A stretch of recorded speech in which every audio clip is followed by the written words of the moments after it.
What's up, everybody? It's your boy Devon Taylor here, aka Deezus, and this is my podcast, Deezus Take the Real.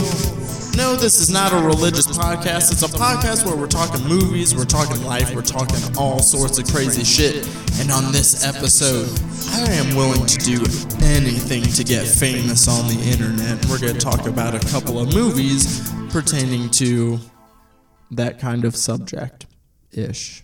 Turning the effects off. I'm still trying to get to like a transition point to where I can do that while I'm doing it. I try. I don't know. I liked it. It was pretty seamless. Like, what do you think about the effects? Tyler thinks it's too much. I like it. I mean, I think it just adds a little extra to the intro. Kind of goes with the like.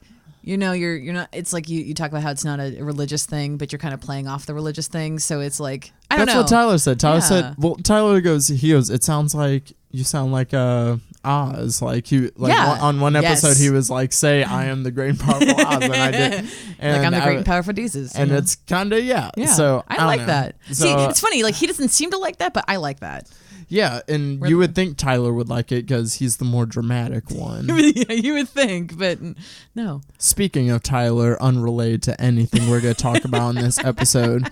So fucking Tyler and his health kicks, like I let him do his thing. Because Tyler likes to work out and he's on it. He does health kicks, and sometimes they go a little bit longer than usual on this one, or sometimes he actually does commit to it, and that's fine. Cool. I'm all for it. Yeah. And they don't affect me. You know, I like he gets his healthy chicken. He gets his steamed veggies that I'm never gonna touch because he eats like asparagus and bullshit. He's got his protein that I'm not gonna drink. Protein. He does his thing. Okay. Doesn't affect me. Sure. Until this motherfucker, we have our filtered water jug, Yeah. And fucking he puts fucking sliced cucumbers in there and shit. I didn't ask for that. I just want some fucking regular ass filtered water.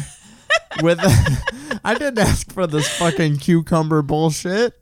I mean, it is good for you. It's not even just me. Lenny doesn't like tap water. He likes water out of the filtered jug. Lenny doesn't want the fucking cucumber water. Like, I mean, there you go. Tyler's outnumbered. He's fucking out of control. He needs a separate pitcher. He's going fucking nuts right now, and I'm not about it. He needs a separate pitcher, and then with his own cucumber slices and whatnot in there. Yeah, it's whatever. For those of you who don't know, I'm talking about Tyler, my roommate, life mate, best friend, and co-host of the Deezus and T Money Show. But that is not this. This is Deezus Take the Real. It's a movie talk show of sorts where we're gonna we pick some movies to talk about. But not only that, it's gonna be the theme for the episode. And we're gonna play some games. We're gonna tell some stories. Yes. Tess, I didn't even prompt you on what the stories are gonna be, but I guess you'll be. I'll wing it. You'll have to wing it, and that's okay. Use my improv I totally forgot to tell you, but we're already going, so I'm not. I'm an improviser. I can roll with this. Exactly, you can roll with it. Fine. But yeah, so that's how the show works. And on this episode, so I have a guest. It is Tess Devine. For listeners of the show, Tess Devine's been on a couple episodes, and she also co-hosts with me on TV Ate My Brain for iZombie.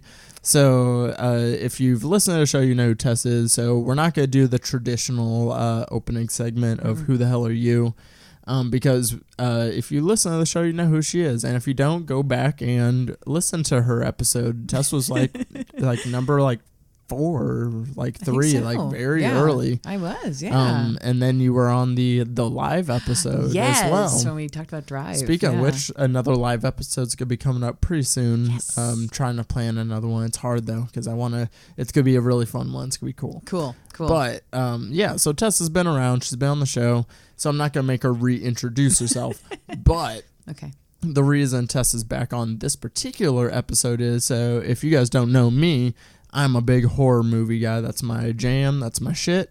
And Tess is a horror noob. I am. She just all of a sudden got the itch and just really wanted to get into some horror movies, which excites me. So, she's been asking numerous people for recommendations, and she asked me, and I provided some, and then we watched some movies, and we're going to talk about them. 2 movies that are kind of similar in aspects about, about vanity, about fame, about what you're willing to do to get the things you want, ambition. People that know me, ambition is a big thing for me. So we're going to talk about those movies. But so to kind of refresh, Tess, what have you been up to? Goodness. Well, I've been I've been doing a little bit of improv. I've been doing a little bit of stand-up. My main focus has been writing and school and work. Those are my big focuses. And of course, doing the TV ate my brain. But since then, I've been trying to find a new pet project, which is kind of where the horror movie recommendation list kind of came into play. I don't know a lot about horror, and when it comes to both in books and in movies, I don't know a whole lot about it. I think I may have told you this already, but I had seen Scream for the first time only a few months ago. And being such a horror noob, I didn't know anything. Like, it was a total twist. Like, I had been so sheltered from the horror genre that I never had experienced spoilers. I never had really, like, even though this movie had been out for 20 years, I never knew anything about it. So watching it, it was a total clean slate for me. And it was, I don't know, I thought it was very invigorating. And so it kind of piqued my interest to watch more horror. And that's where this project kind of started to unfold. Yeah. Scream. I have a friend online, Nolan, who has been on the show, and we talked his movie that he wanted to talk about was Scream. Nice. Because it very much inspired him as a creator, as a writer. And yeah, so I mean, it's kind of funny that it kind of has that similar effect on you because you are a writer and a comic and whatnot.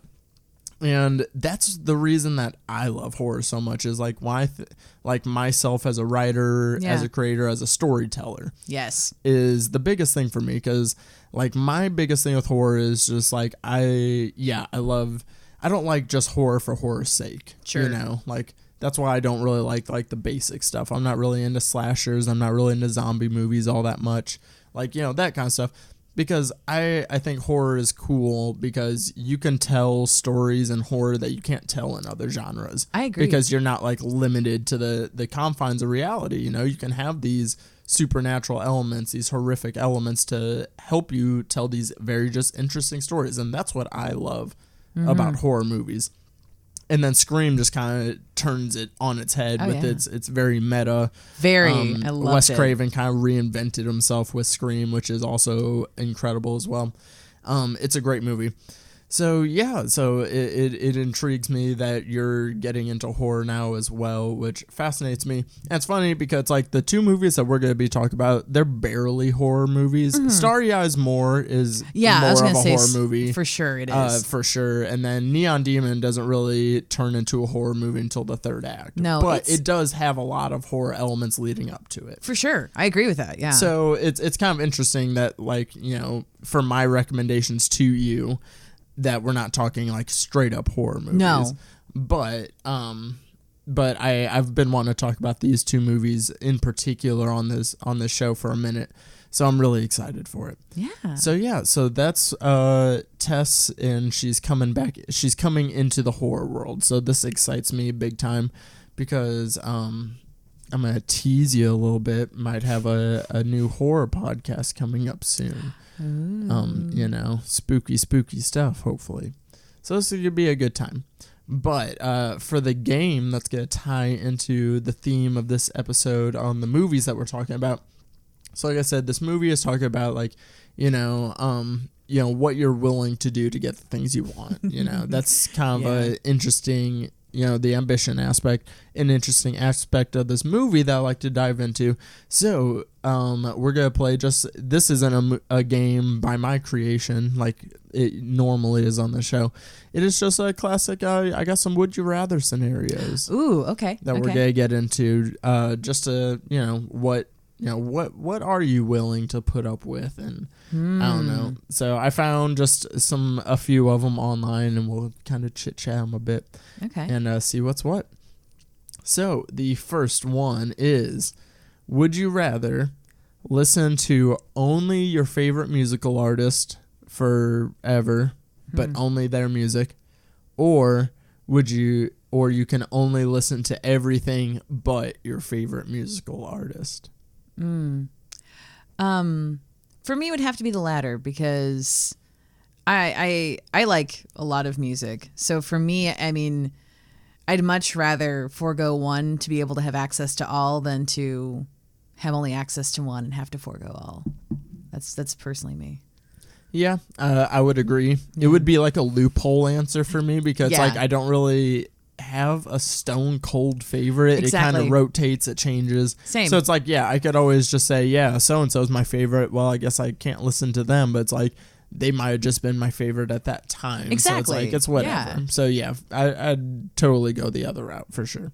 Not very hard, but easy one to go into. We're probably gonna ramp up to it. Yeah. So next, you're dating somebody. Okay. Would you rather date somebody with contrasting political views or contrasting religious views? Oh God. Oh man, see that'd be really tough. I feel like because I think I would much rather I don't know. I think I'd much rather date someone with contrasting religious views versus political views. Because I find that like, I don't know. I have found in my own personal experience that political like differences create more contention than religious differences. But then again, that's just my own personal experience. That would depend on people. I just feel like I feel like even if I was dating someone with a contrasting religious view, we would still have that commonality of like similar political views. And I feel like we would still be able to kind of like connect and have that common ground. Yeah. I guess I would rather date somebody with contrasting religious views because even though I have my religious views, I'm very open and very tolerant of other people's religious views. I'm like, yeah, sure, that's your thing, whatever. Right. But yeah, political views is something that can definitely like directly affect you and your marriage, as far as, money goes or something or things of that nature. Or what they condone and what you don't condone, that kind of thing. It's kind of a morality thing, I guess. And religion doesn't really reflect on someone's personality as much, I don't think. True. And with religion, as long as they're not trying to cram their belief down your throat and they're respecting your difference in beliefs, I mean, you can still coexist and live harmoniously with someone. Whereas I feel like with politics, especially in this day and age, maybe if it had been 10 years ago, maybe not so much. Yeah. The answer to this question might be different. But I think in this current political climate, I think I have to, I imagine it would be a little more contentious. Yeah, I'll give you snaps on that one for sure. All right, this one's a little bit more fun. Would you rather your last name be Hitler? Oh God. Or you can never have chocolate ever again?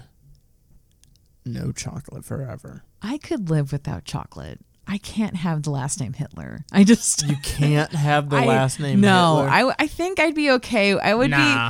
No, I would because, see, I love all kinds of sugar. So I'd be like, okay, no chocolate. Oh, well, I have 6,000 other sugary things that I can consume. Yeah. So, I don't know. But at the same time, my sweet tooth couldn't do it. Your sweet tooth would let you be named all hail Hitler. Deezus Hitler.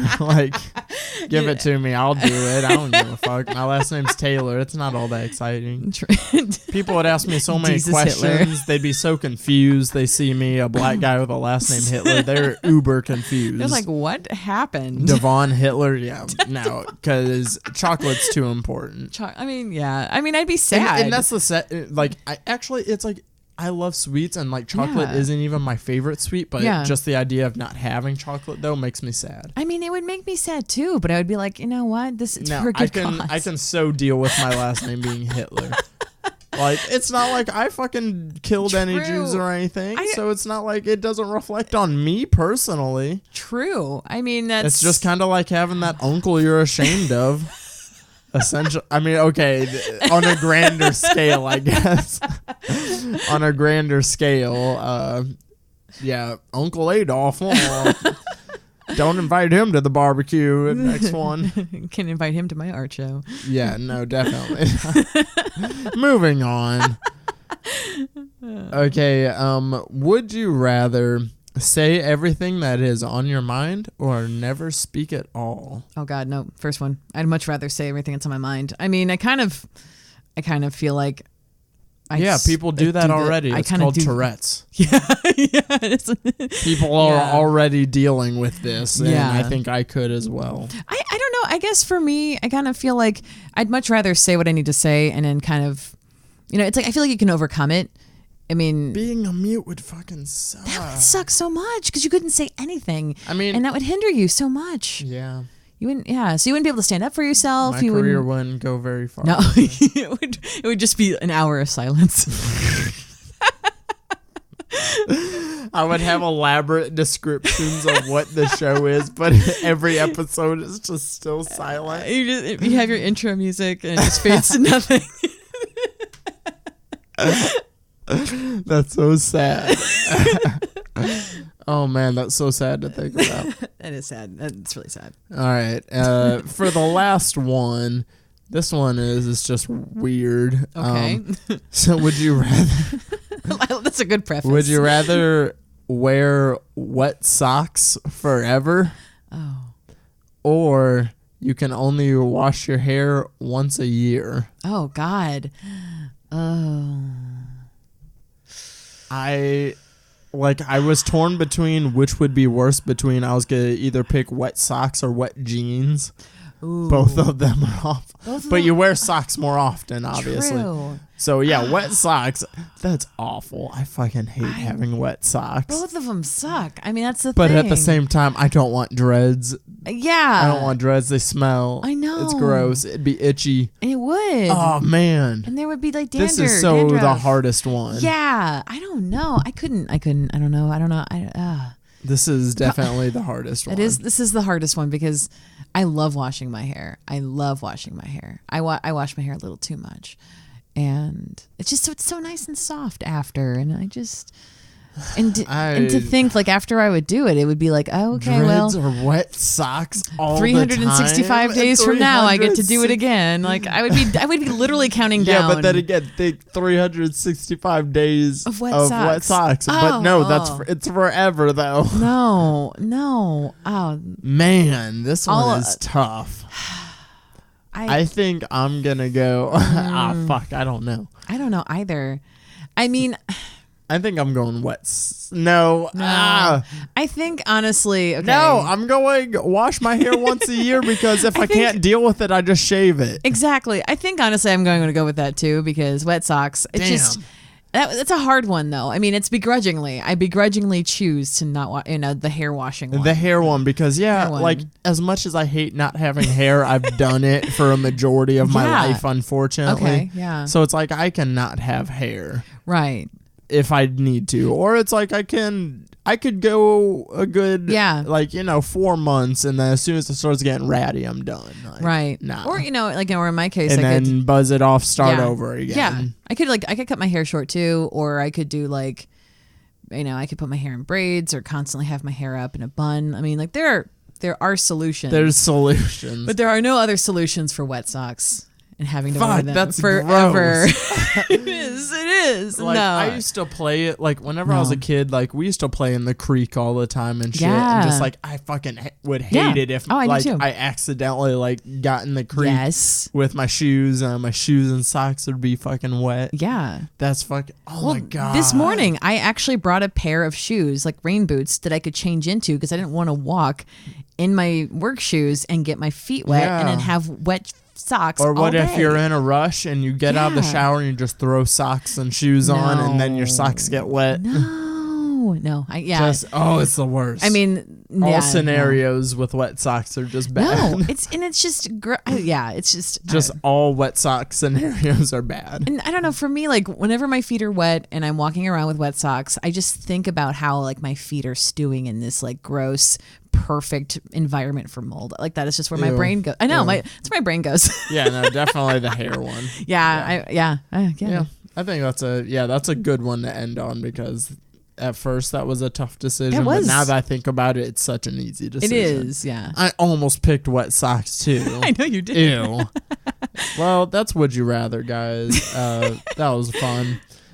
Before we get into the movies, just a few housekeeping things.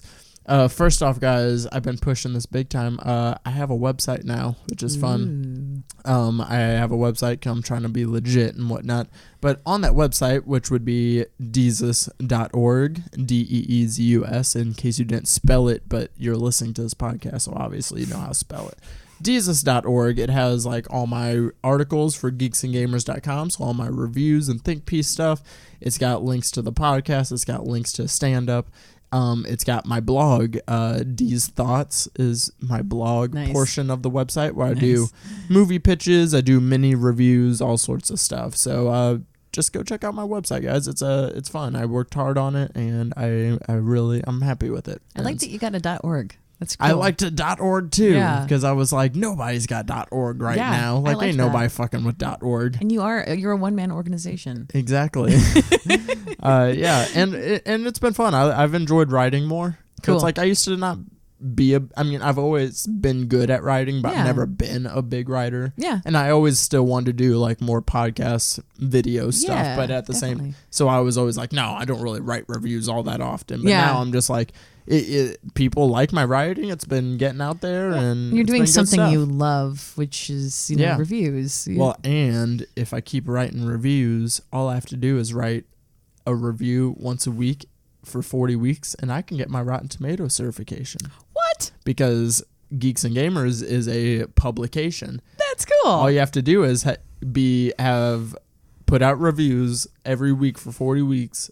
Via some sort of known publication. That's cool. Life hack. I don't even know if the other writers on staff know this. Well, I was gonna share it with them eventually, but now that we're on the subject, talk about it. Yeah, I'm pretty sure it would qualify. I could get Rotten Tomato certification. That's as long as I review something once a week. That's awesome. Interesting. Do it. So that's something I want. For 9 months, love to basically. For 9 months. I'd love to be a certified critic. I think that'd be kind of cool. Now you can actually start marketing yourself. I'd start doing. That's awesome. It would lead to a lot of stuff. Yeah. I'd start getting sent screeners. I could do all that fun stuff, and I could be extra legit. Ooh. Cool. I'm on my way, guys. So check out Deezus.org. It's fun stuff over there. Next up, guys, make sure the 5-star iTunes reviews. I love waking up in the morning. You rub your eyes. You reach over. You unlock your phone. You unlock your phone. You Google yourself. You look at all the fun things, all the nice things that people say about you on iTunes about your podcast. It makes you feel nice, and then your day is fantastic after that. That's how my morning goes whenever I get new iTunes reviews. Do you check every day? Not every day. Okay. I used to check every day, not as much. Okay. Not every day, but I do like to check them and be like, or look at the views on my website, or look at the stats on the podcast. I'm like, ooh, let me. It's kind of addicting. It can be addicting. It's kind of cool. You're like, look at all the people looking at me. It is. I'm an attention whore. But not only that, guys, iTunes reviews, the more iTunes reviews we get, I can get on the charts on iTunes. More people can find the podcast. More listeners grow the people's, the following, if you will. It's a chain reaction. So no, it definitely does help the show big time when you guys write these reviews. And not only that, I'll read the reviews on the D's and T Money Show every other Friday. That's where me and Tyler just chit chat about our life and whatnot. But we also read the iTunes reviews on the show. So if you write a 5-star iTunes review, we will read it. So yeah, get those in, guys, big time. And last but not least, check out the Patreon campaign, patreon.com/DeezusTakeTheReal. $1 a month can help make the show bigger and better. This stuff ain't free, guys. I do not get paid for this because I am not famous or relevant. But if you guys help me, we can do more, and eventually people will pay me to do these things. And then you won't have to pay anymore. So, really, it's like a small investment for a long-time gain. You know what I mean? Yeah. There's a word for that in economics, but I don't know. I stopped going to school a long time ago. I mean, you said there's investment. a word for that. Yeah. But yeah, no, definitely, guys. Check out the Patreon account. But this ain't like you're just giving money for no reason. If you donate to the $3 or the $5 tier, you get some bonus content from the show, which you and only you get access to, which is pretty cool. And then you can get like a monthly Skype session where we just like chit chat movies and shit, all that good stuff. So check out the Patreon account, guys. Patreon.com/Deezus Take the Reel. Now, let's talk some fucking movies. Yeah. The fun part, the fun part of the show. So, we are talking 2 horror movies I suggested to Tess because I suggested these because they are very similar. They're very similar. They're taking on similar themes. They're very similar but very different at the same time. They're cut from similar cloths. And I think I know the answer to this, which is why I have it in my mind first. But so which movie did you like more? Just say which one. Starry Eyes. Okay, yeah, that's what I figured. Yeah. I like Starry Eyes more anyways, too, and we're going to talk that one first because that one is the more pure horror between the two of them anyways. So I definitely want to talk that one first anyways. I figured you'd like that one more because that's the one I like more. I found this movie like 6 months ago. Yeah. It was shouted out on a YouTube show that I watched, Collide of Nightmares. And they would always give out recommendations and stuff, and they would shout out this movie, and then they would always talk about it. They bring it up all the time, and then eventually I was just like, all right, I'm gonna watch it, and I fucking fell in love with this movie. Yeah. Like, I've seen it so many times now. I watch it all the time. I show it to people all the time. It's a great recommendation to people because it's just like it's this nice little hidden gem on Netflix, and it's fantastic. Like, oh man, I love this movie. So basically, Starry Eyes, you have Sarah. She is a typical LA struggling actress who works at a diner. She's doing all the auditions. She's doing the LA thing. All of her friends are also screenwriters and actors, and they're all shitty and only talk about what they're working on and all that kind of stuff, which is funny because it's like 80% of what I talk about is what I'm working on. Yeah. So it's also kind of very funny and ironic as well. But so there's that going on, and then she goes to audition for this role for a movie company that's well known, and she gets this audition, and the audition is kind of weird, and things just get weirder from there. And yeah, it's a very interesting movie. It is. So, Tess, what'd you think? Like, when you finished the movie, what were your initial thoughts? I think for me, I was kind of just left. It kept me on my toes, which is something I liked about this movie. And one thing, of course, I always appreciate is when a movie incorporates. I mean, of course, there was the horror element, and there was also the psychological element. Like, not just psychological thriller, but also, like, Sarah absolutely has psychological issues. Like, it is established in this movie that she has psychological issues. She has a trichotillomania. She's pulling out her hair. And I really enjoyed kind of, like, how you explore... like she's kind of an unreliable narrator in this sense. It's like you're seeing a lot of things through her eyes. You're seeing her thought process. You're seeing her justification of how she chooses to act and behave, and what she thinks is acceptable. And I in a way, I found that it's like, I know at some point there, if you don't know someone like that, you will know someone like that. Yeah. And that's the thing that I think kind of gets me, is that there's always going to be that person that like does everything short of selling their soul to the devil. It is very interesting because, like I said, like at the beginning of the show, it's like, what are you willing to do to get what you want, Yeah. And you think that to yourself, when you want something so bad and you're just like, I would give anything. And then that's why I find this movie interesting as well. Like Sarah, like throughout the movie, it's not the typical, like, she's not trying to fight it. Like she's not like, there's no temptation. Like she just kind of eventually gives in. Like at one point she seeks it out. She's naive at one point and she's skeptical, but then and then she seeks it out. Like she's going with it. So it's like, it's not the typical like, oh, I'm trying to fight the temptation, I'm torn. Right.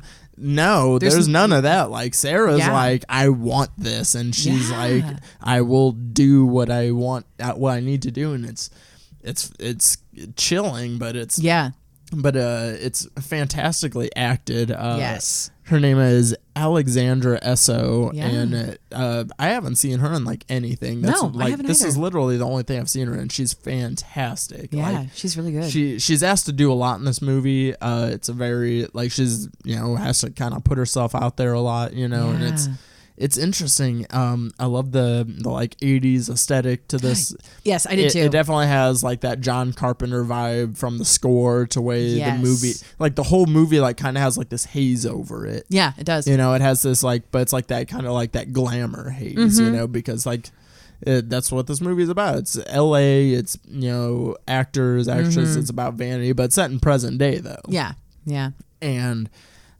it's just. It's super. I love the horror elements though, like because I'm when it comes to horror as far as subgenres go, because like that's we've been talking about, like you wanted recommendations and you got so many, and it's like it's hard to sift through the recommendations because it's like until you know what kind of horror you're really into, you don't really know where to start because like horror is so broad. Like it's so broad. It is. I had no idea it was so broad until I was starting to get all these recommendations. It's very broad, and then you break it up into this stuff you like. And so, like, for me personally, I'm a big body horror guy. I love me some good body horror, some good practical effects. Like, the makeup and effects in this movie are fantastic. Yes. As Sarah, towards the third act, her body's decomposing, and she's going through her transformation. Yeah. Like, the effects are fantastic. So like, she great. looks so fucking gross and gnarly. Well, when she's smashing the one of her friend's head in with the weight, like that effect was awesome. Looks fantastic. I mean, it was the detail of like there was to make it really visceral and make like there was a little piece of like mudja on the weight that was like from the head that was sticking, and I'm like, so glad you saw that. I saw that, and I was like, there's no way CGI would have included that kind of detail, and that's what I fucking loved about it. I'm so glad that you saw that because that's exactly a really tiny detail that I like too. Like because like you said, like you don't get that kind of stuff from CGI. Like you don't get the texture. Like you can see it on the weight, and you can know what it feels like. There's human flesh on this weight. And that's gross. Well, and there's no techie in a CGI kind of aspect doesn't think about that kind of detail. Like they're just thinking about the big picture of the weight smashing into the head. They're not thinking. And it would have a blood splatter on it, but it wouldn't have that's just the little visceral it's details. a very tiny detail. Yeah, I'm so I loved glad it. that you saw that. I loved it. I was like, it's gross, but I can appreciate that. It was really well done. It's like, so I like that. I also like, like you said, like, this, and it's like me being, friends with Tyler and his whole world, the theater world. I see these actors and actresses. I see people that are screenwriters, and now me being kind of in that world as well. Like, I see these people, and I like it's real. I just came from LA last month, and it's like it's real. Like these people all exist. Oh yeah. And there are people here in Springfield who are like that. You do, and it's like me. I'm a very ambitious person. Like ambition would probably be my fatal flaw. Like if I was a character in a book, ambition would be like because. Like that is me, and so it's like I would watch this movie and I'd always think to myself like fuck, like that's like it's weird, but is it too weird for me to do? Would I give this creepy producer a blowjob in the middle of his cult? I don't know. Who's to say? It's like this movie. You won't know it until it's right in front of you. God, it's like this movie it's so just it's weird. It is, but for some reason, like I find myself I watch it a lot. Like I like it, in horror movies. You have to be very particular in horror movies that you rewatch. Because it's like horror movies are very much like you watch it one time and it's like after the surprises and twists and the jump scares happen, it's like then you don't really have motivation to watch it again, with a lot of horror movies. So it's like horror movies, you're very particular with what you rewatch, at least for me. And I find myself watching this movie a lot because the effect is still there every time. Like it doesn't need to surprise me or the effect. No. Because it's just like the story with the character and the themes that's exploring, this the themes of vanity. I think vanity is a element that lends itself very well to horror. Yes. You know? for sure. It's a because it contrast. because like Vanity is like on that line of like you know good versus evil, you know, desire, lust, like all that kind of stuff. It's one of those kind of things. So I think it lends itself very well to horror, like just naturally. Yeah, it does. So it's like I said, like this movie doesn't have to surprise me. I can watch it. I can appreciate it for the story, for the it's paced very well. The music for it is fantastic. It looks amazing. You even said it, like you even touched on the humor. Like there's a lot of humor in this movie. Oddly, like I mean, after Sarah kills Aaron was the one who was like the constant negative Nancy throughout the movie. She's the one who's like sleeping with the director, and she's like, and cutting her down. Fuck that bitch. Yeah, I was like not at all bummed when she died. I wasn't bummed. I was happy. I know. That was a gratifying. I know, and I was more annoyed. Like I had said earlier today, I was like super annoyed that she wouldn't die. It's like she cut her, then she stabbed her, then she had to suffocate her, and I was like, why did it take so long for this one to die? Like, so spoilers for this movie. Oh yeah, by the way, guys. Spoilers. It's an older movie. It's a small movie on Netflix. If you haven't seen this movie, it's because you weren't looking for it. So spoilers for this movie, but it's just like, you know, at the end of this movie, the third act turns into a slasher. It does. And she's going through her transformation. She realizes the only way to make it stop is she has to kill all of her shitty friends. And then it's like, but to me though, like I watch this movie, I'm like, they're all kind of shitty. Like, if I had to kill them, I guess you know, I mean, sometimes if you gotta cut a bitch, you gotta cut a bitch. I don't know. If you gotta suffocate a bitch, you gotta suffocate. Right? I don't know. You know. But I liked during that scene when she's like killing the first, you know, when the first chick, and then like that one guy comes out and he's like, "Oh hey Sarah," and he doesn't even realize the fact that she's like in her hood with the lips, like they all gloss over they it. Do. Like they see her getting worse and like, and they're just because like, oh okay, but because it perpetuates like more the theme of the movie. Like they're so into themselves, they don't notice things that are wrong with their friend, except for the roommate. True. The roommate is the only notices. one that notices that something's going on, that wants to help. Yeah. Her roommate's the only decent person in this movie. Yeah. Everybody else is, you know, like I said, so much more into themselves. True. And like the guy, when he sees her, he asks where that other chick is. He's like, well, where's what's her face? And he doesn't realize that this chick like looks like a fucking zombie. Right. And he's just kind of like, you know, whatever, because everybody's just so self-absorbed. Yeah. So it just kind of, it lends itself into the movie as well. So. True. And I know, kind of going back to what you were saying, like how you can enjoy watching this movie again. It's like, I will likely watch this movie again too, because the details, you know, it's like we're kind of going back on details. I'm sure once I go back and watch it again, I will notice a bunch of other things I didn't notice this first time around. And the story craft, it's like storytelling. It was really well crafted. And I think that's what really hooked me and really roped me in too. It's like you're telling this story where it takes on this age-old concept of, you know, a young girl's she's moved to, because I mean she had moved to LA. I think she referenced that. So she was like, I moved to LA and I'm going to become a big star. She said she'd been there for like 4 years and like like hadn't made it yet. Yeah, so she was like getting down on herself more. So like she was desperate as well. Yeah, and so it's like, you know, you kind of take that concept, that age-old concept of like, oh well, I've moved to LA and I'm going to become a star, and you're taking it and they've ran with that concept, and I really liked it. And I thought the storytelling was awesome. Yeah, it's a fantastic movie. So definitely, guys, check out Starry Eyes. As of now of this recording, it's on Netflix. Mm-hmm. It is directed by Kevin Kulsh and Dennis Widmeyer. Check it out, guys. It's a very, very good movie. So we're gonna shift to the other movie that takes like it's a very similar premise, it's a very similar thing, but instead of, you know, we met Sarah, she's been out in LA for 5 years. In Nicholas Winding Refn's The Neon Demon, we have Jessie, and she's at the beginning of of being out in LA and getting into this world. So the next, so like I just said, the movie we're gonna be talking about is The Neon Demon. Nicholas Winding Refn, he directed Drive, Only God Forgives. He's a very talented director, Bronson. I wouldn't say he's one of my favorites, but he's very talented though. Like this guy is, Drive's one of my all-time favorites. But so The Neon Demon just came out last year, 2016. And it's like I said, it's a very similar premise. But you have Jessie.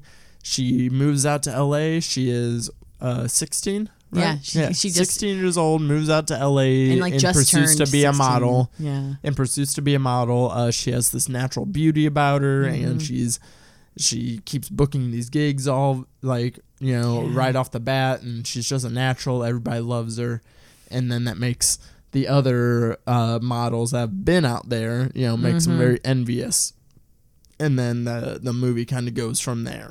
Yeah. So the Neon Demon is again, I really enjoy this movie, and the Neon Demon, you kind of have to watch it a few times before you really appreciate it. Yeah. Like the first time I saw it, I was like I almost didn't even give it a passing grade almost. Like I gave it a barely passing grade. Wow. Just because of the style alone. Okay. But at the same time, the first time I saw it, it was like my most anticipated movie of the year. Okay. For that year. Okay. So it definitely did not meet my like sky high expectations I had for it. Gotcha. Okay. Not only that, but then like I said, I would watch it again, and then I'd notice more, and then I'd watch it again, and then I'd appreciate even more. Yeah. And like now it's like I watch it and I'm just mesmerized by it. I listen to the score all the time. The score is amazing. It's an excellent score. So the more you watch it, the more you will appreciate it. And it was pretty polarizing when it came out. Like not everybody loved it. Like some people loved it, some people hated it, some people thought it was pretentious, which it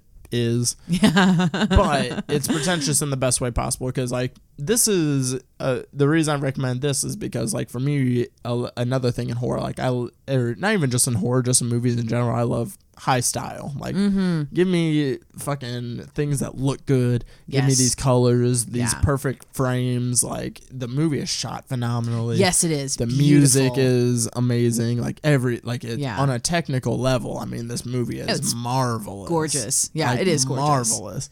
So it's like I don't get how people can hate the movie even if it's not your thing. No, you can appreciate it on a aesthetic level. Yeah, but so what were your initial thoughts? You were pretty uneven on it a little bit. I mean, honestly, like I like it, but I think I was left, because you had said like I should probably watch it again, and I agree. I at the end of it, I was like, I need to watch this again, because I know that there are things I've missed. And I liked the concept, and I liked the acting. I thought was really well done. I thought everyone did a great job acting wise. But there were just some moments where I was a little confused by it. And if I watched it again, I think a lot of that confusion would be lifted. Yeah. Something I've noticed, and I'm gonna call you out real quick. Okay. Because like something I just noticed though is like the first act of this movie, especially the first like 20 minutes or so, foreshadow a lot of the rest of the movie. Yeah. And like at the beginning, you weren't paying attention as much because you weren't like as invested. And I'm not one of the people to, like when I'm watching a movie, to be like, hey, make sure you watch this part. Yeah. Because it's important. Yeah. Watch this part. But I was just like, Tess, you're missing fundamental points. Because like the first 20 minutes of the movie, there's like a lot of foreshadowing for the rest of the movie. Okay. So like, but then I could tell in the second half, like once you were like invested, like then you were like in the movie. And like I said, so yeah, definitely you'll watch it again. Yeah. And then when you like are more into it and you're like more watching it to like actually pay attention to it. Sure. Then it's like, especially like in the first 20 minutes, there's some really interesting stuff. Like, okay. Cause I remember like there was the interaction with Ruby, which the character of Ruby, man, like that, I don't know. I was like, Jenna Malone is fantastic. I love her. Absolutely so fantastic. But like her as a character, I was like, okay. I was like, she's a lot of like, even in my initial review for this movie, I was just like in the positives. I was like, Jenna Malone goes for it in this movie. I mean, yeah. They ask her to do some shit and she does it. She does. And she does it. And it's great. But specifically the biggest scene of this movie, and it happens at the very beginning, so it's like a lot of people aren't paying attention to it. But the scene in the bathroom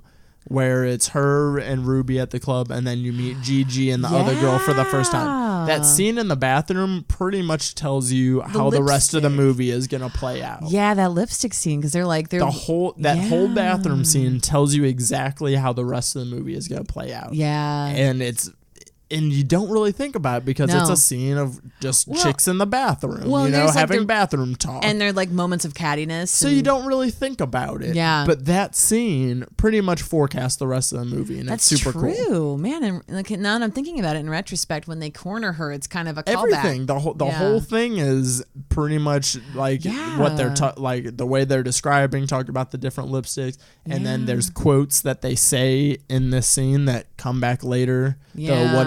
What's it feel like? And it's everything like that. They say that in that scene, and that comes back at the end. Yeah. And it's a parallel. It's really cool.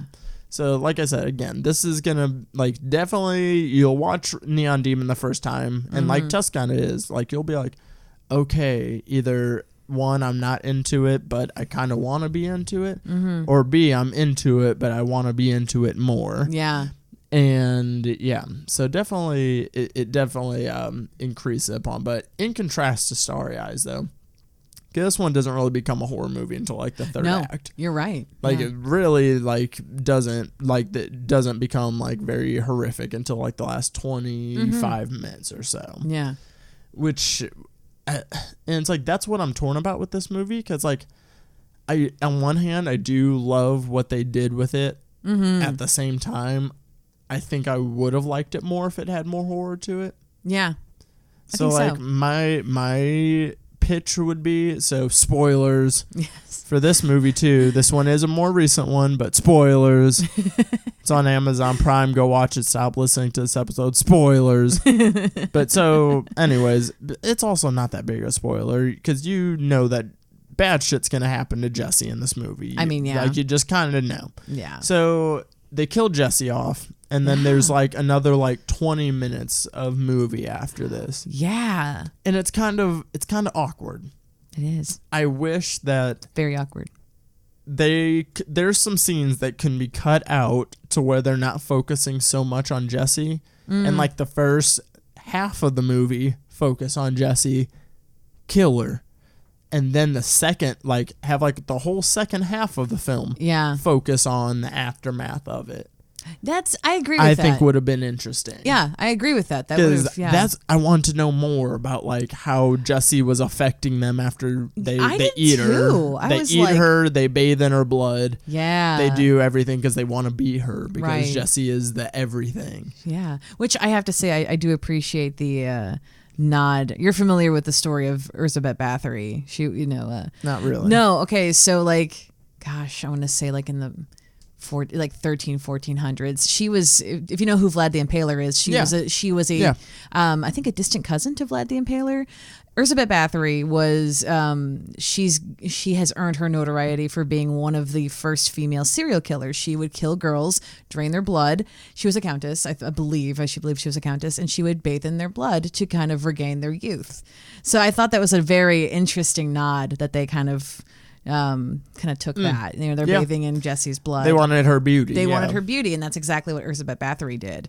And so she murdered numerous girls to bathe in their blood. Yeah, because they wanted her. Yeah. And it's like, and I tweeted this as we were live tweeting it, and I was like, Elle Fanning was very intentional for this movie. One, because she's phenomenal. Yeah. She's a phenomenal actress. She was great. Like I've said it once and I'll say it again, she's better than Dakota. She is. I think so. She's proven herself way beyond Dakota. Elle Fanning is fucking phenomenal. She's fantastic. Really but in the context of the movie, Elle Fanning isn't like what, like nobody would really be like, oh my god, she is so fucking hot. Like, oh my god, Elle Fanning is so sexy. Like, oh my god. Like, she's not the run of the mill beauty. Like, she is very beautiful, but like she's not the like, when you think of model, would you really think Elle Fanning all that much? I wouldn't. Not really. No. But in this movie, she is known as this natural beauty. They like, look at her like this like goddess almost. And I think that's very interesting. Yeah. Because it's, because they keep trying to talk about like have this like, when they talk to Dean, and they're always like, Dean always wants to make it seem like he's a good guy, and he's like, I think you're more than just pretty. I think you're more than that, blah, blah, blah. And then they call him out, and then they're like, you wouldn't have said anything to her if she wasn't pretty. And he's like, that's not true. But it's like, It's like, it is true, you yeah. know, and so they challenge him in that aspect. So she's not the like run of the mill beauty, like No, you're or right. like just overly just like wow, like Right. So I think it's interesting in the context of the movie. I think it was very intentional casting. But yeah, it's a great movie. Like I said, it's just gorgeous. I love the colors. It's just so pretty to look at. It's a movie I put on in the background a lot because, like I said, I love just listening to the score. It's fantastic. So fun. So fun to just get real stoned and watch it because that's what I always do. So yeah. But like I said, these are two interesting picks because you know I do love my straight up horror, you know, and stuff. I also like you know I like the weirder stuff and it doesn't even have to be like full on horror. No, like I think that's something interesting about horror is like the genre. Like horror doesn't even have to be like in the forefront to like you know be effective to like. Or to even be classified because like I said it's a very broad genre, you know. Yes. Both of these are both more in the psychological horror. Yes. Oh, absolutely. Starry Eyes is more of a straight up horror than Neon Demon is for sure. I would say Neon Demon is more of it's more conceptual. It's more. I feel like it's more of a thinker where you know and.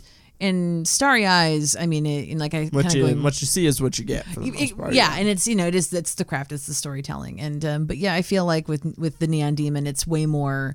It is way more like that's why I'm saying like for me, I know it would be beneficial for me to watch it again because there will be so many elements where it's like there was this concept I didn't think about or that concept I didn't think about. So I think it's provocative in the sense that I think it is meant to be, and it's of course also a commentary, you know, on. As you know, both movies are, but you know, it's provocative. It gets the crowd going. It really is. It is a very provocative movie. Yeah, it is. I love that you describe that way, but that's why I think every single time. I know. God, I love that movie. I of course I think of Watch the Throne, so. Oh yeah, that's true. They sample that exactly. But yeah. Conceptual kind of. It's way more of it's more of a thought piece in horror, and which I think makes it more interesting. If we're comparing these in similar but different fashions, Starry Eyes is the commentaries are both there, but I feel like it's more. Yeah, I feel like Starry Eyes, it's maybe more focused on one person, whereas it's Neon Demon is more of a broad. Well, the statement. Comparison I was about to make. It is true, but at the same time, for me personally, it's not. But it'd be more. Starry Eyes is the good kid, Mad City to the Neon Demons to Pimp a Butterfly, except Starry Eyes is the better movie, even though To Pimp a Butterfly is the better album. But that's a whole different subject. Yes. But that's the best description I can come up with because they are very similar but very different at the same time. Yeah, I agree with that. Yeah, both great ones. And I gave you a bunch of other recommendations. So I'm sure we'll check back in with you later on my future horror podcast, and that will happen sometime. Yeah. But yeah, so we'll definitely check back in on that. But to go ahead and close out the show, we always close out the show with some story time. And the story time for this one, like I said, we're talking about, what are you willing to do, like to get what you want, your ambition. So what's a time you did something crazy or not something so happy about to get something you wanted? Oh gosh, that is. I can tell one to give you a minute to think. Yeah, I could tell a couple, I guess. Start with one. Let's just because naturally, because I am a Gemini, very cunning. I use my charm to get what I want. I tend to be manipulative. I've done lots of bad things, guys. I have, but I've told the story on the show before, but kind of a big thing that happened this past year to kind of get me where I'm at right now as far as progressing as where I'm trying to get in my career. How I got into the Overlook Film Festival. I was semi-drunk and really high and decided to send a random email to some people saying that I wanted to cover this festival and come and work for them, and I finagled my way into this festival. they gave me a free pass. I worked some stuff, and I got to see a lot of cool movies and meet people, and made a lot of connections, and those connections have progressed me in my trajectory. And so I mean that is something a little crazy, and people have kind of respected that story. I've been to, like, whenever I would record people for the podcast while I was out in LA, I would always ask them what their LA story was, how they ended up there. And whenever I would tell them that story, like, I'd kind of include that, and they're just like, oh shit, that's like, that's some real hustle hard shit right there. And I'm like, yeah, because you gotta do what you gotta do. It's not the juiciest one, because I mean, like I said, I've done some shady stuff. I've done some shoddy things, but who hasn't? I mean, I don't know. When you first told me about the Overlook Film Festival, I thought it was kind of cool, because there's a TED Talk I like to watch that my mom, of all people, introduced me to, Amanda Palmer's The Art of Asking, or it's something along those lines. I think but she talks about how she would just ask people for things, and that's what I do. That's what you do. I just email people things, just like, hey. Yeah. Well, that's the thing. And then the whole point of her TED Talk was that it was like, people actually do want to help you, but you just have to give them permission to help you. As weird as that sounds. And so for me, I don't necessarily see what, you asking, hey, I want to cover this, I want to work this. That is necessarily manipulation. I see that as you asked and they obliged. I mean, they could have said no. I mean, yeah, pretty much. I mean, they could have said no, and they would have been like, no, we don't need you. And you know what? And I think there was an opportunity, and you saw it, and I think that's cool. Yeah, pretty much. Yeah, people just don't ask people things enough. Like that. It's really funny, because people are always like, oh, how did you do that? How'd you get that interview? How'd you meet these people? Yeah. I just asked. I just met them. I just talked to them. I just did it. I don't know. Yeah. Yeah, people are scared sometimes. I ain't playing games out here. Can't be scared. Well, and I think that kind of fosters a good lesson. It's like, it's as cliche as it's going to sound. It's like you miss 100% of the shots you don't take, by Wayne Gretzky. I mean, much. It's, yeah. I mean, the only thing I can really think of, and it wasn't necessarily, to advance my, career per se, but I just remember this was before you started working at Gailey's. Now that I think about it, it was when Sam Rockwell came in, and everyone was like nervous to talk to him, and I just kind of went up to him, and we just chatted. Like, I was like, hey, I think the way I worded it was, has anyone ever told you look like Sam Rockwell? And he was like, yeah. And I'm like, is that because you're Sam Rockwell? And he was like, yeah. And then we talked about Missouri accents for like 50. I'm still so mad about that. Because I distinctly remember I almost came in that day. Yeah. I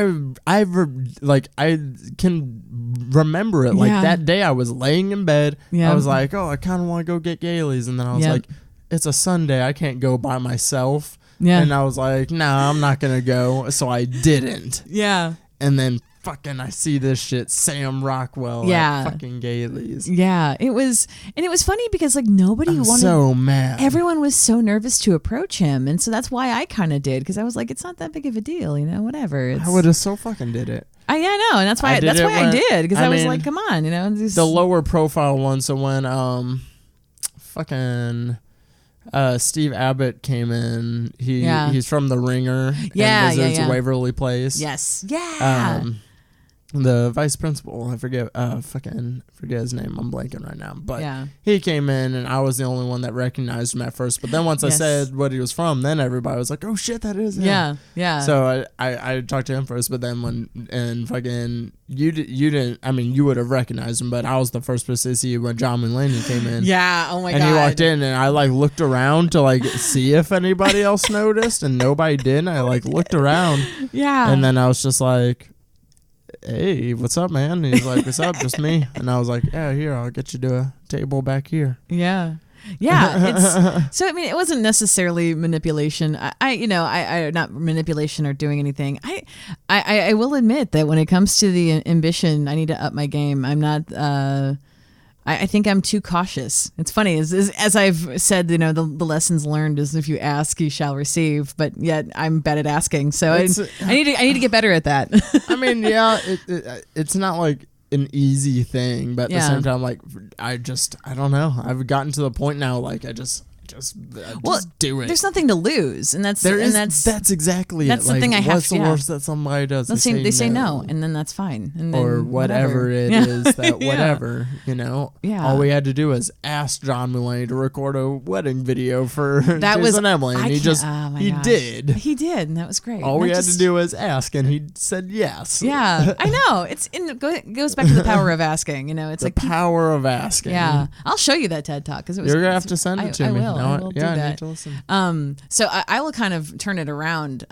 Like what is your limitation as someone who you can ask. You have been very good about asking people things, but like what would be your limitation where like if someone were to ask a favor of you in return for something, like what would be like where's your line? Like where's your line that you can't cross? Of what I'm willing to do for like what and it can be any kind of hindrance. Because for you, like with the overlook, financial could have easily been a hindrance, but it wasn't. Like you found a way to make it work, and like where for you, like how far are you willing to go? I mean, it just depends on what your idea of how far is. 'Cause it's just like I can say like to be like an honest thing that like doesn't reflect the best on me, I guess sometimes, but at the same time it's just like it's me being honest. It's like like I don't keep a lot of friends on purpose, like because if I meet somebody and like I meet them, they're an acquaintance and I know them, I'm cordial or whatever, but also what can you do for me?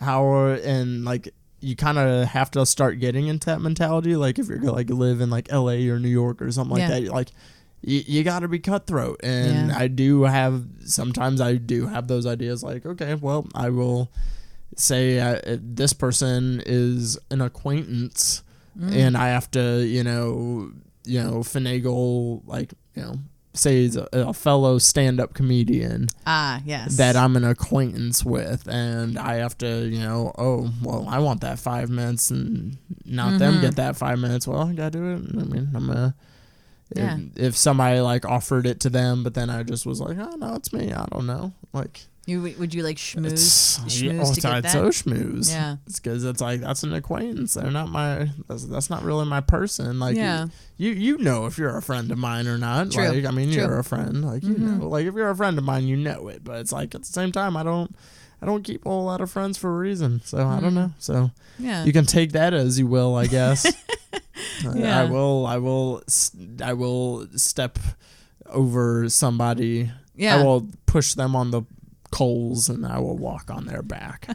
I like to think of the little people I stepped on to get to where I'm at.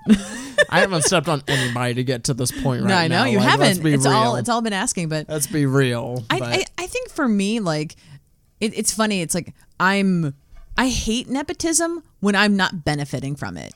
But if I were in that position of the other person, like if it was like a show that I was directing, or if it was like, if I was making my own stand-up like comedy showcase or whatever, I would happily dabble in nepotism, because it's like I know my friends are talented and I would much rather promote my talented friends.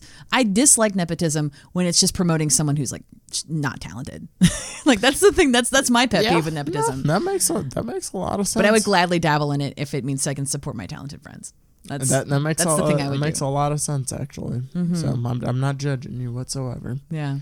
But yeah, so I think that's a nice note to end on. Yeah. We talked some fun movies. We did. Ambition. Like I said, ambition is a very fun thing, especially just because it reflects on where I'm at in life at the moment. Especially. So these are two movies I do like to reflect on. I watched them both numerous times. But they are great horror recommendations as well, and I'm very excited that you're getting into the horror world and me too, becoming a creepy crawly. I love it. I mean, it's in. I like the genre. once it happens, like it's in you. Like I said, you're gonna start once you start figuring out like your horror tastes and stuff and what you like. Like me, I'm a sucker for found footage possession movies. Yeah, I can see that. I like a good cult movie. especially if it involves the devil. I'm into that. yeah. I like some artsy stuff. I like good old body horror. So that's the kind of stuff I'm into. Cool. But you know, everybody's into something different. Everybody's into slow burns. Some people are into slashers. Some people are into, everybody's into something different. Psychological thrillers. Yeah. They're everywhere. I mean, American Psycho, my second favorite movie of all time, is like, some people put it in the horror comedy realm. Some people put it in the psychological horror realm. Okay. So it's like that's another one that like kind of crosses genres that pops up in a lot of different places.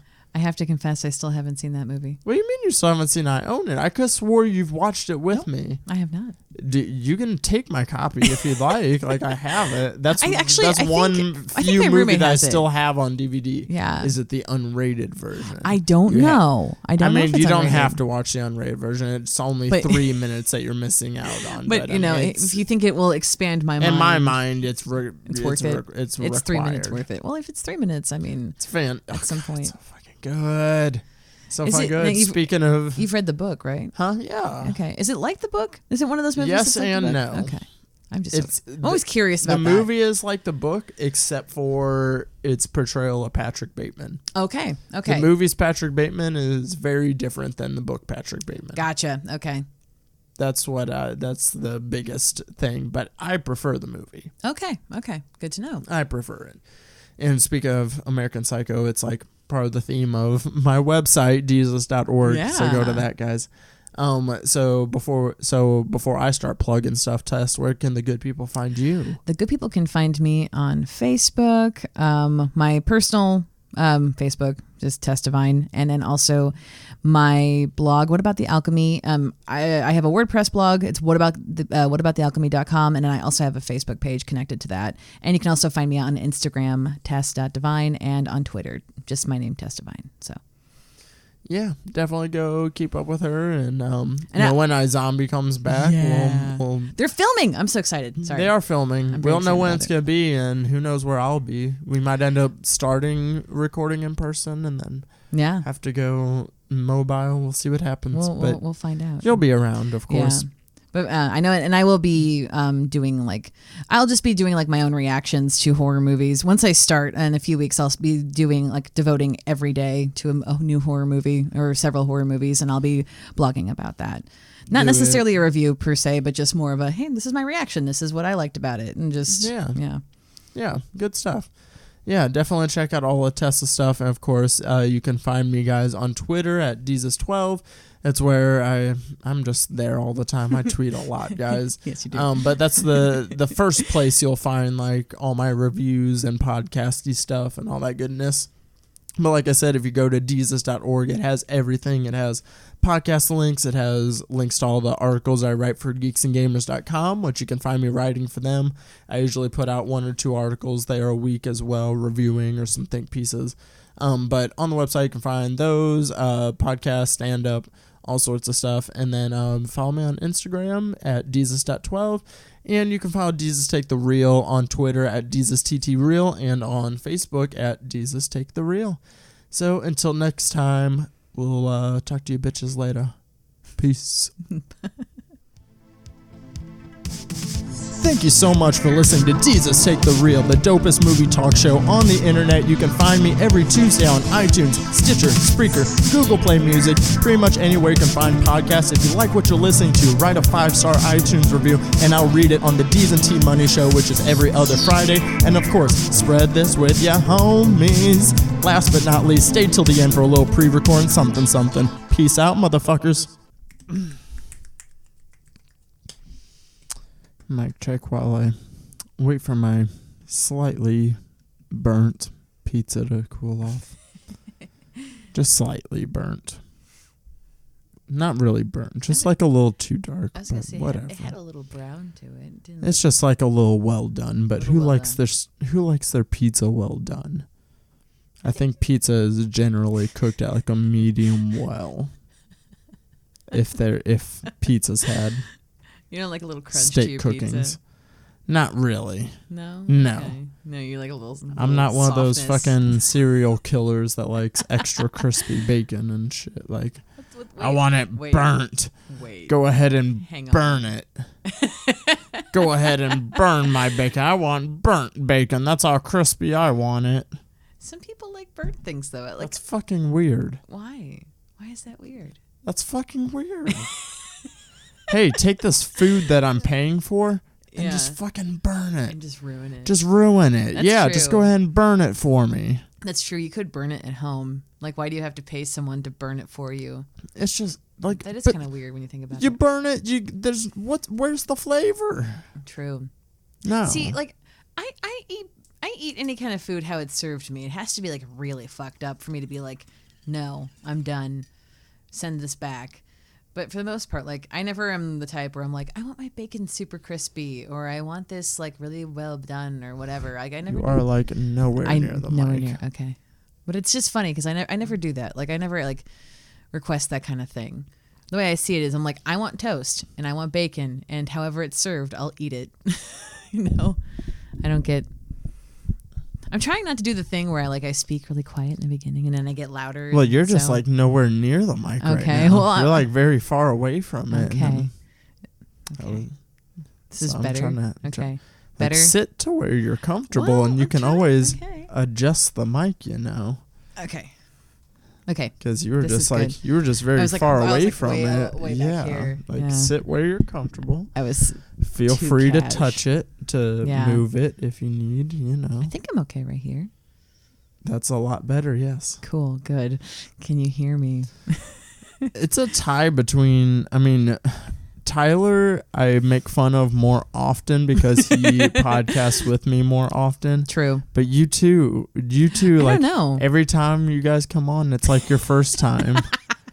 I know. And you're like, what is podcasting? What's a microphone? I don't know what a microphone is. Either I am too quiet. Like I said, Tyler more than you because, I mean, he does it fairly regularly with me. I mean, I did it fairly regularly and with you did too. With Eyes on Me. Yeah, so but the two of you, it just cracks me up. I think we overthink it. I think it's just we don't know how to just be in front of a microphone. I think we just are like, oh my God, it's a microphone. What do we do? I don't know. I don't know what it is. Yeah.